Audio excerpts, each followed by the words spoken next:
குமாரசாமி என்ற ஏழை விவசாயி முருகனை மிகவும் பக்தியுடன் வழிபட்டான். அவனுடைய ஒரே ஆசை ஒரு பெரிய முருகன் கோவிலில் பூஜை செய்ய வேண்டும். ஆனால் அவன் வசதி இல்லாதவன். ஒரு நாள் கனமழை அவரது நிலங்களை அழித்தது.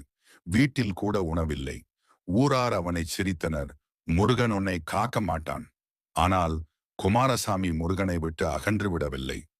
குமாரசாமி எந்தவித தயக்கமும் இல்லாமல் கால்நடையாக பல நாட்கள் நடந்து பழனி முருகன் கோவிலை அடைய முடிவு செய்தான். பாதையில் அவன் பசி கொண்டு வாடினான். ஆனால் முருகனை நினைத்து பயணித்தான்.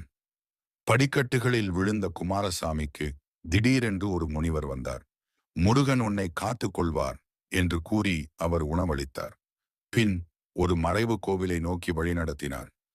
குமாரசாமி அந்த கோவிலில் சென்றபோது முருகனின் சிலை தன்னிச்சையாக பிரகாசிக்கத் தொடங்கியது.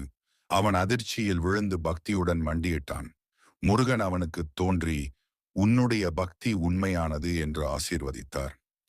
முருகன் அவருக்கு அருள் செய்ததை அடுத்த நாள் குமாரசாமி வீட்டிற்கு வந்தான். திடீரென்று அவனுடைய நிலம் பசுமையாக மாறியது.